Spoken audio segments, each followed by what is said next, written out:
Some trips begin in silence, not for lack of words, but because some memories are too heavy to be put into words. Raymond Carter adjusted the cuffs of his jacket as he settled into his first-class seat, the soft afternoon light filtering through the oval windows like a quiet blessing. In the bag at his feet, wrapped in a soft cotton sheet, was the last photograph of him and his father. Two soldiers, two generations, one war apart. He had no intention of saying much on this flight, not today. Not when his mind kept drifting to the white marble tombstone awaiting him in Arlington.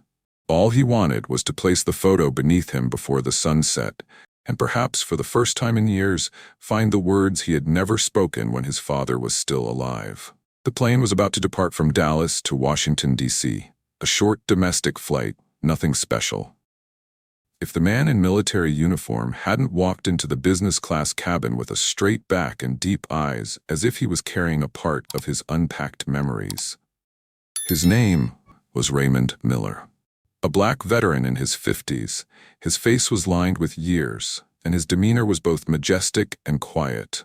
In his breast pocket he kept a faded black and white photograph, along with an old envelope folded in half.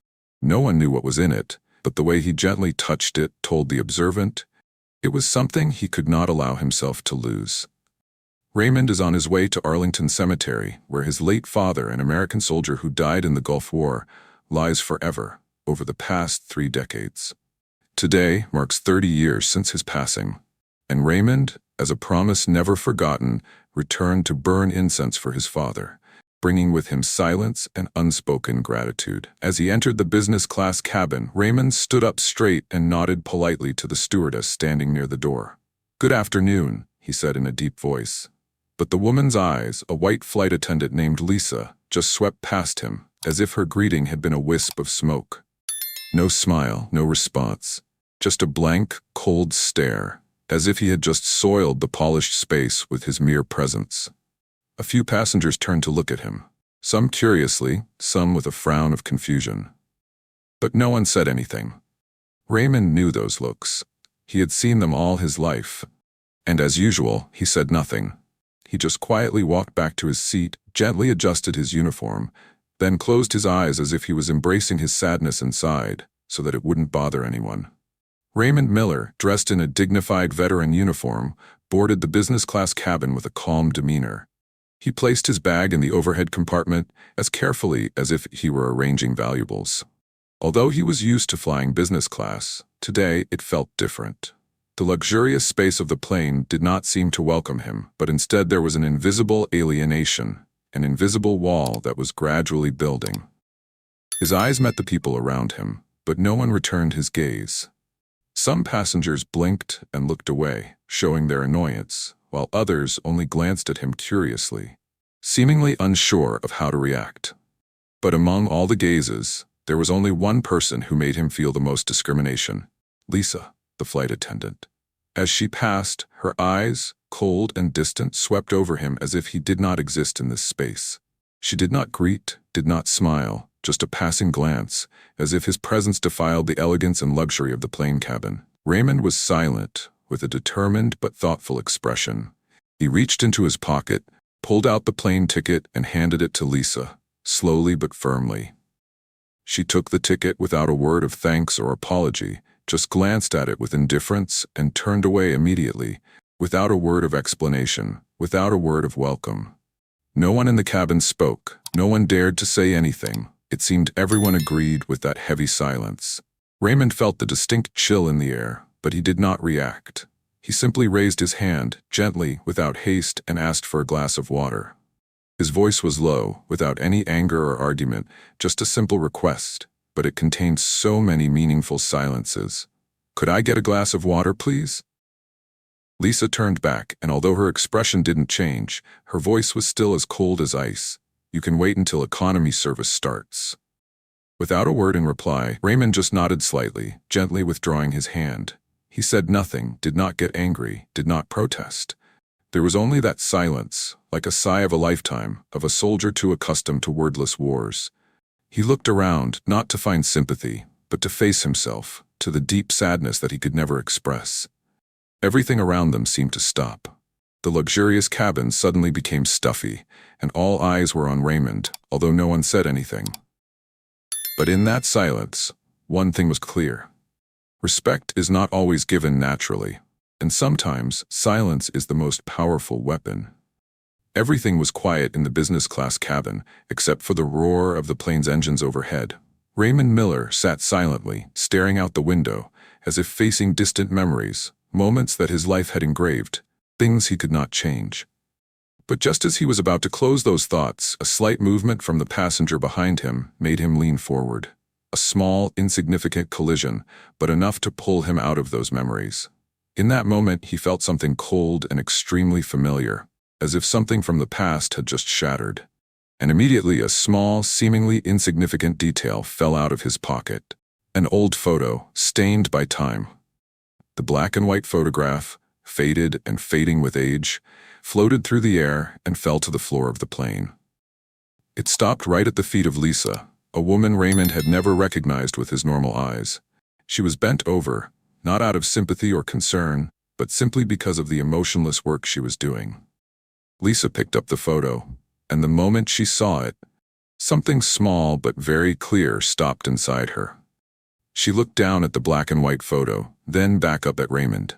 The black soldier sitting silently, his eyes unwavering. Her heart, perhaps for the first time, wavered a little. The blurred words below the photo inevitably caught her eye. "To my son Raymond, Daddy will always come home to you." That message, the loving words from a father who could not return, was like a direct blow to the hearts of everyone in the cabin. Raymond looked at Lisa again, saying nothing, but there was a deep silence in his eyes, as if all the emotions he had hidden for so long had burst out in that moment. Lisa said nothing, and could not say anything. Instead of returning the photo to him, she just placed it on the table next to him coldly, as if nothing had changed.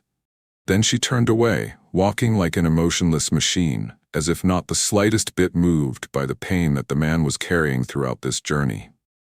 The whole cabin fell silent. Everyone seemed forced to face a sadness they could not express. An old woman, sitting not far away, held her husband's hand as if to find some comfort for herself, as if that action could ease Raymond's silent pain. At that moment, a boy sitting nearby looked at Raymond, then turned to his mother, his eyes clear and unable to understand the deep sadness in the air. He asked a simple question, but it was like a knife stabbing into the adult's heart. Why is he sad? That question, in that moment of silence, seemed to burst everything. Under the gaze of the people around, in the stifling and cold air, the pain that had sunk deep into the bottom now rose up strongly and inevitably. Everything was like a reflection, a small stumble, but enough to bring everyone back to the truth. Not everyone is always respected, and sometimes it is the terrifying silence that best reflects the pain of the soldiers who have sacrificed. The air was filled with an unspeakable tension. Everything happened in slow motion. No one dared to speak, but everyone could feel the tension hanging in the air. Then a female passenger suddenly stood up, looking at Lisa, the flight attendant, who was still calm, as if nothing was wrong. She broke the silence with a firm and unmistakable voice. "I don't think this is right." Her voice was simple, not loud or dramatic, but it was powerful enough to shatter the layer of ice that had covered the air. Eyes began to shift. Silent glances exchanged between the passengers, as if everyone knew that this silence had lasted too long. A few others furtively turned their heads to look at Raymond, feeling that they could no longer ignore him. And then from another corner of the cabin, an old man, his face determined but also weary from a lifetime of experience, stood up. His voice rang out, strong and clear. He was a soldier, and we know what respect is. Those words were a wake-up call, a response from the bottom of the heart of those who had experienced war and sacrifice. The crowd seemed to rise up in unison, heads nodding, eyes no longer afraid. The statement was not just a simple affirmation of the value of soldiers, but also a reminder of the respect that all who have sacrificed for freedom and justice deserve. A few passengers voluntarily stood up and left their seats. One seemingly tough man, unable to contain his anger, spoke up decisively. "If he is not served with respect, I do not need this airline service either." The words were like a declaration of war, and immediately there was a discord in the air. but not anger, but solidarity. Others stood up one by one, although they did not say anything. Their actions were enough to confirm that this silence was no longer acceptable. Lisa stood there, bewildered, not knowing how to react. She couldn't understand why everyone was reacting like that, but things had gone too far. It was no longer just about her and Raymond. As the conversation was getting more and more heated, a young security guard was called up. He saw Raymond's veteran ID card, and his eyes immediately changed. He didn't say much, just bowed his head slightly, his voice soft but full of sincerity. "I'm sorry, sir." But now it was no longer words or gestures. At that moment, a tense moment occurred. When Raymond stood up to pick up the photo that had fallen from the luggage compartment, everything seemed to freeze. The photo once again fell out, but this time not because of an accidental collision, but as part of a story, a part of the past. The black and white photo, wrinkled by the years, fell to the ground again, but this time everyone around saw it. A woman standing nearby bent down to pick up the photograph, and her eyes, initially skeptical, now lit up with a little understanding. The photograph was not just a memory, but a story, a history. A black man, a veteran, stood before us not because of a simple flight, but because he carried a part of his own heritage. As a soldier, he fought for what he believed in, and now he visited the grave of his father, a black soldier who died in the war. That photo, though faded by time, contains so many untold stories, invisible sacrifices that only those involved can understand. Silence fell over the cabin once more, but this time, not out of incomprehension, but out of a deep understanding of what had happened. Eyes met without words, and everyone in the cabin felt the pain and sacrifice that Raymond carried in his heart. No one could say anything, because words were no longer enough to make up for what had been lost. Within 24 hours, the moment the old photo fell became a social media phenomenon. A short, simple but powerful clip, featuring the image of Raymond, a black veteran, and a photo of his late father, quickly went viral with more than 2 million views. People were no longer just focused on the injustice Raymond suffered in the plane cabin, but began to dig deeper into his history, the sacrifices he and his father had made. Hashtags like "Honor Black Veterans," "Raymond Deserves Respect," "First-Class Dignity" appeared on every platform, reflecting the spread of the story and the awakening of the community. Raymond sat quietly in his daughter's living room. The soft light from the window shone in, creating a hazy glow, as if to soothe the sadness in his heart. On the table was an old photo of his father holding young Raymond, and next to it was a Gulf campaign medal, evidence of the years of hardship that he and his father had devoted. But today, the silence in this room was not the silence of pain, but of a strange feeling. The honor that he had not been able to receive for so many years. His daughter sat next to him, her eyes filled with tears. As she watched the clip, a sob escaped her throat. "They didn't see your heart, Dad, but now the world does." Those words touched Raymond's heart. Everything had changed. What he had once endured in the dark was now illuminated by the light. His story, that of a black soldier, was no longer a part of the distant past, but a part of the present, the recognition and gratitude he deserved. A week later, no one expected that Raymond Miller, the black veteran with a quiet gaze and dignity in every step, would stand on the podium at the Veterans and Voices ceremony held in Washington, D.C. Under the spotlight, among strangers and respectful looks, he stood firm as a symbol of resilience and justice. The room was silent, waiting for the words of a man whose sacrifice the country was beginning to recognize, the honor he deserved. Several passengers from the previous flight were also present at the ceremony, including the elderly woman who had stood up and defended him in the cabin. For her, like the others, it was not just an event on the flight, but a game-changing moment, a connection to a much larger story. Raymond smiled slightly, not because he was happy or proud of himself, but because he knew he had achieved something great. He began to speak, his voice warm but determined. "I took that flight to see my father, who sacrificed for America. But I realized what made him proud was not just Arlington Cemetery. It was today, when his son saw that kindness still exists." His words were a distant echo, a tribute not only to his father, but to all those who had sacrificed their lives to protect the ideals of freedom and equality. Everyone in the room began to listen, slowly feeling the strength of respect and resilience in the words of a man who had once been despised, but now stood as a symbol. Lisa, the flight attendant who had treated Raymond coldly, was no longer part of the story. She was suspended, under internal investigation. But no one needed to name her anymore. Her actions, her coldness, and disrespect had been erased in the light of justice. Suddenly, in that moment of silence, no one said anything, no one made a gesture, but a young passenger stood up, his hand on his chest, as if to show deep respect. Then a second, a third. They stood up, not for any particular reason, but simply because they felt the rightness of that moment.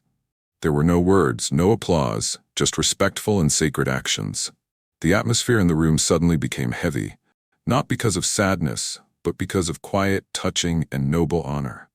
This was the second emotional climax of the story. No words, just action, a gentle action, but carrying within it the invisible power of justice, respect, and kindness returned in a very humane way.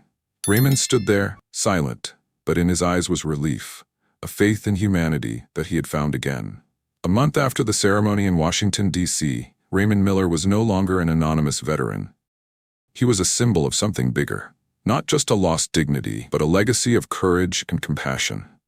And on an early summer afternoon, he appeared at the annual Legacy Flight Fund event, a scholarship fund for the children of Black veterans across the country. The auditorium that day was not too big, but it was strangely warm. Familiar faces were present, the old couple who had defended him on the plane, the young security guard who had bowed his head in apology, and a few other passengers that day. They came, not for fame, but for a thank you that had never been able to be expressed. Raymond stepped onto the stage not as a hero, but as a father, a son, and a living piece of history. He wore a light gray shirt, simple but neat, and held in his hand a small, old, wrinkled object, a photo that everyone in the audience had seen on the screen. He paused for a moment, raised the photo, his voice low but warm. "My father used to say, a soldier is never alone if he stands for what is right." All eyes were on the hand holding the photo.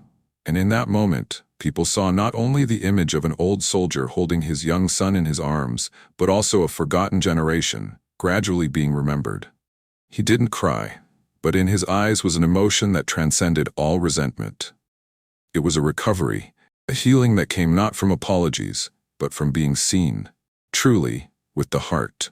At the end of the event, organizers presented Raymond with a special keepsake. His Gulf War medal, along with a black and white photo of his father, will be placed in the Smithsonian National Museum of History and Human Rights as part of the Forgotten Voices exhibition. The final scene slowly shifts to the museum. Under the transparent glass, the photo and medal lie still, as if whispering to passers-by about a bygone era, and a man who overcame prejudice with his own courage. No dialogue needed, just a gentle soundtrack playing, like the gentle wind through the trees, like the heart of someone who has just experienced a storm, slowly healing its wounds. And there, among the myriad of stories told, there is a story that no longer belongs to Raymond alone, but has become part of the heritage of an entire nation.